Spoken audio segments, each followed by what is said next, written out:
If you just saw an advertisement, then you have my condolences.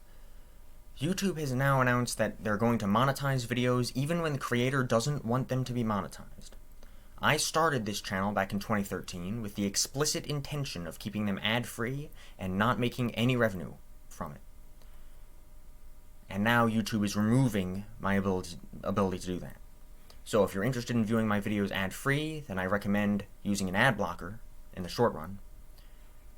And in the long run, well, perhaps I'll upload the videos to my own website, or perhaps I'll upload to Libri, or perhaps I'll just start swearing profusely at the start of my videos to make it, non-monetizable. Give me some suggestions in the comments, and we'll figure something out. Here, this one is a doozy. There you go. That's how we look up a K object. Now you know. 10 out of 10. But on the other hand, I might not know what I'm talking about here, so if I'm wrong, then correct me. Hello everyone, this is All Algorithms Equal. I've been reading the source code for the Linux kernel, and it has been very interesting, a very interesting endeavor, very enlightening in certain ways. So let me just run through a few of my favorite findings in the Linux kernel that I really didn't expect to see. So let's get started, shall we? So I thought I would start rather slow and simply point out this. This is a file called include/linux/fs.h, one of the fundamental header files for processing file systems, obviously.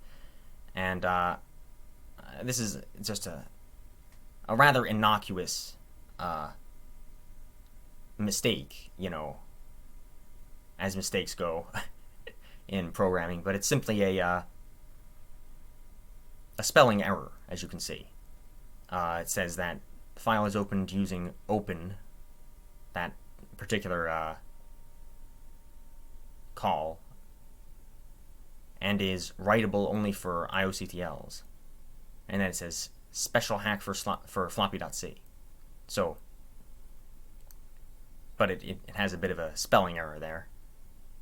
That's really just an innocuous error. I don't even know if I'll keep that in, just a spelling mistake. I mean, everybody makes them, but I guess I was just thinking, you would imagine people would at least use a spell checker, right?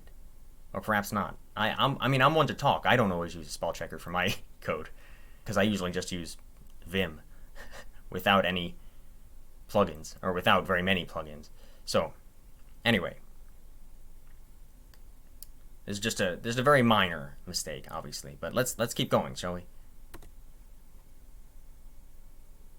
So here in Linux version 4.19.105, we have this very simplistic hashing function, which I thought was worth mentioning, and this is in the block device code.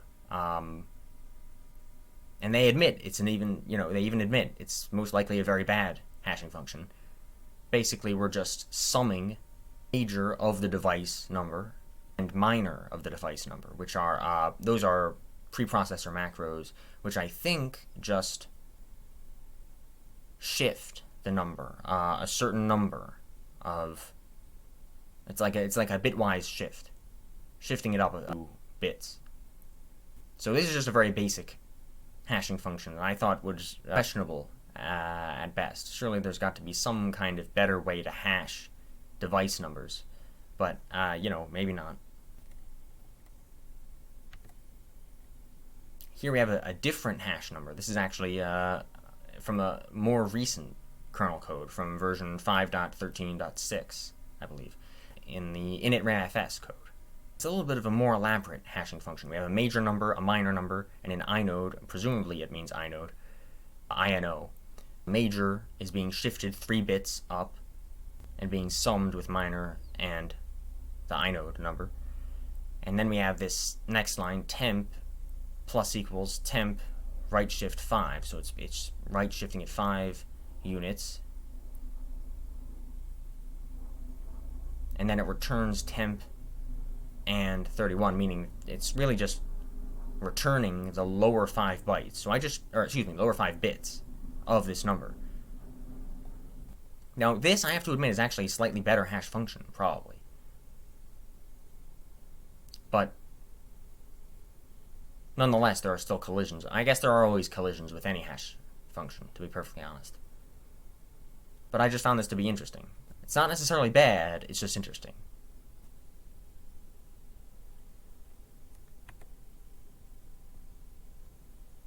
Now with this Easter egg, this is in the OF/device code. Very interesting to me because it's using a ternary in order to determine very efficiently what string you want to return or set into some buffer in memory. So in this particular case, it says, well, as you can see, it's highlighted, coherent question mark, and then it has basically a space or a different string that uses the word not. So it's basically dynamically deciding whether to add in the word not into a debug statement. Now that is pretty cool. That is pretty darn efficient. I don't know about you, but I don't often see code that is so concise to, determine what string to return to the user in, multiple different cases. And then a very similar thing is done for the IOMMU. So ternaries to determine what string you want to display in a debug statement. Now that's pretty cool. Now here, this one is a doozy. If you go to map.c, it's currently located in base, driver/base/map.c in the kernel version 5.13.6 as I'm filming this. And it has this function called kobj lookup. It's k-objects, which turn out to be a very fundamental data structure used by the Linux kernel in order to manage devices as they are sort of registered and as they are managed. It's sort of like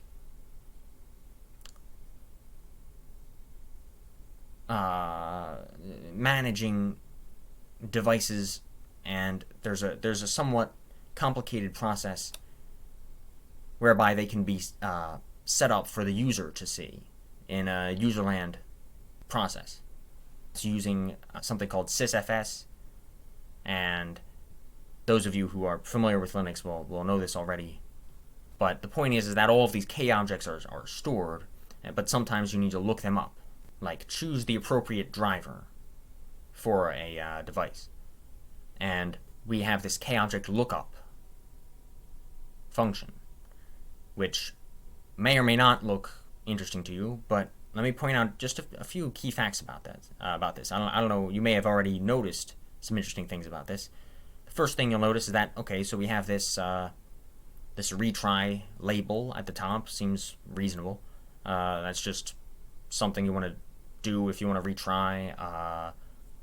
It's all of the code you want to retry, starting after all the variable declarations have been taken care of already. Okay, fine. Here's the thing. The bulk of that retry code, the bulk of that of this function, is here. We have a for loop. Okay, that's reasonable. But in that for loop, we have a pointer called p. I guess it's a pointer to a struct probe, which you could analyze if you wanted to. It's setting equal to, it's initialized as domain.probes at major of dev modulo 255. Okay, fine. So seems like what they're basically doing is they're basically going through a hash table containing probes, probe structs, if you will. And obviously it's hashing the dev, the dev t, which is like a device ID. You can think of it that way. So modulo 255 to make sure that it's, to make sure that the hash value fits inside the hash table, obviously. And then we just get that struct probe. Okay, fair enough. Then it says P for the condition, so we just want to make sure P is not null. And then the iteration is P equals P.next. Okay, fine. So you're running through this chain, this kind of like linked list chain of probe structs. That's kind of reasonable. I'm not sure if I would have chosen a for loop for that, but again, it makes the code more concise, so it makes sense. Then we have a lot of data in the middle, a lot of information to digest in the body of this for loop, the middle of this loop. So P, we'll get to that in a moment. It's a lot to digest, in my opinion. But let me just direct your attention to this last line of the loop, in case you haven't noticed. It says go to retry. So hang on a second. In the body of the loop, the very final statement of your loop is a go to. That, in my opinion, is a bad code smell. Now, maybe you disagree. Maybe this was just done in the interest of being concise, and maybe if I tried to do it a different way, I would change my mind and say, nope, they did it right based on the, requirements, the branching requirements and all that. So let's take a look. Here we have a bunch of if blocks branching in different directions. So in one case it'll continue. The second case is break, which gives up, because in that case p.range -1 is greater than or equal to best. It's worth noting that the variable names here are a little bit vague, so I don't exactly know what best means off the top of my head, but it's apparently referring to the range, the running best range found so far, because that's how it gets updated later on in the body of the loop. But the point is, there's a couple of cases when we continue, which continues the loop and just, uses the same dev value, the same device, but we are iterating, we're looking at the next k object in, or excuse me, it's not a k object, it's a probe object, a probe struct. Look at the next probe struct in this linked list. That's what continue really means.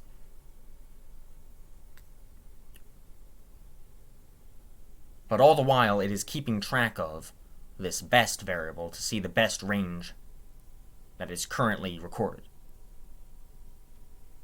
So, as I implied earlier, there's a lot of different branching patterns, branching behavior going on in these if blocks. And in fact, there's another one right here. P.lock and P.lock of dev data is less than 0. In that case, module put of owner and continue. So this is one last, when you think about it, this is just one last possibility that it's processing. Maybe that just means it's a failure to lock or something. Or it has already been locked. Yeah, this probe struct has already been locked, I guess, is how I would interpret that. It's also worth noting that there's really very few comments here in this particular code, isn't it? One lesson that you might glean from this is that it is actually important to write documentation for your code. Especially if the variable names aren't clear.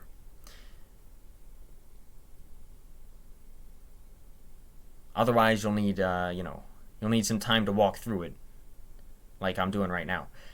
But the point is, this is, this is a pretty complicated way to run a retrieval algorithm from a hash table, in my opinion. There's so many different branching schemes that make use of continue to, skip to the next one. It seems a bit, well, ugly at best. I'll put it that way. It might be efficient, and it might be correct. It probably is correct. but it's just difficult to read and very ugly. And then finally, in this case, if all else fails, if we didn't actually go through all those crazy break or continue branches that we just defined, we say, okay, return a K object. That's what we're doing. It's a little bit odd to me that we have a return nested in an if, nested in a for loop. Correct me if I'm wrong. If it's just me, let me know. But it's a bit of a weird code smell to me that we have a return. In the best case scenario of this algorithm, we're returning a non-null struct, pointer to a struct, obviously, wrapped wrapped in an if block, wrapped inside a for loop, wrapped inside a label called a retry. That's the best case scenario. That is normal operation, or at least, maybe you shouldn't say normal operation, because actually there might be, we might be running through a long linked list, continuing several times through this for loop, but still, it's just, the ideal case, I feel like the ideal case shouldn't be hidden, concealed, or buried inside this labyrinth of code with very little documentation and very flawed variable names. But there you go. That's how we look up a K object. Now you know. 10 out of 10. Now, I know I mentioned there was a goto before in the last one, and that one I think was very questionable. But here we have a mountfs. This is actually old code from version 4.19.105, that older snapshot of the kernel that I was looking at. But still, we have it's a function called mountfs, and it happens to make a lot of use of gotos. But in this particular case, I gotta be completely honest with you, I don't mind it as much in this particular case. It's a little bit of a more natural, more intuitive flow of a program, because it's saying go to out out free sec data, go to out SB, and it's only doing that within certain very specific cases that are clearly demarcated as errors. We have, I don't think I have highlight like boxes or highlighted code in this particular slide, but you can probably see, I don't know if you can see my cursor, you might be able to see my cursor right around here. If error, go to out free sec data. If not sec data, go to out. Okay, error. If is error root, go to out free sec data. It's pretty consistent about this general format of when there's an error, we're going to go to the out. We're going to go to this label later on, and soon afterward, later in the same exact function, we sure enough see these labels: out SB, out free sec data, out return error pointer error. This one is, I think, an example of a more intuitive use of goto. And to circle back to my older point, my earlier point, we have how many return statements in this particular function? Well, just two. There's one, return root, when there's not an error, and then return error pointer error. That second one that we're jumping to when we need to, when there is in fact an error. Okay, so only two.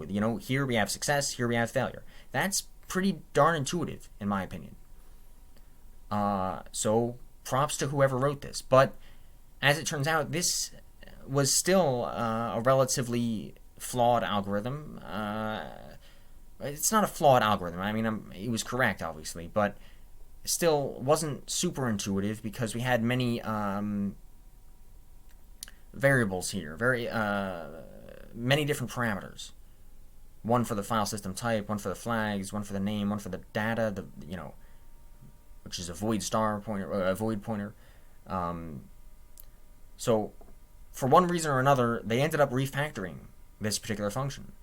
if you search for Mount FS in Linux kernel 5.13.6, you won't find it.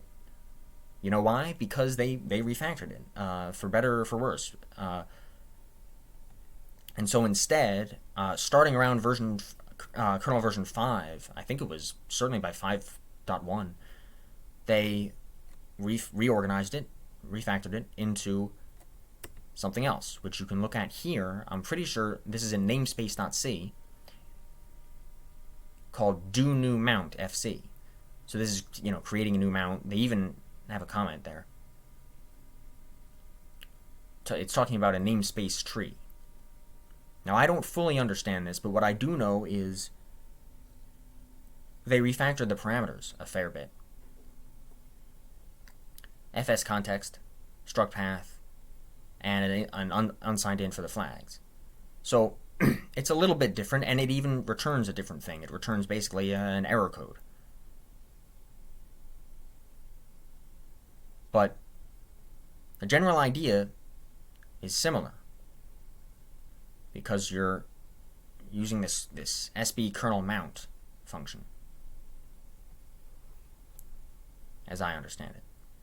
Yeah, come to think of it, it's possible that they felt a need to refactor it because of this sec data part. Alloc sec data right here, inside this first if branch. We allocated at the very beginning, and as soon as we allocate it, for all future cases, we have to account for the fact that it's been allocated. Then we have to free it in the same function, which is probably considered a, questionable practice, especially because it's just a char pointer. It's just a string, really.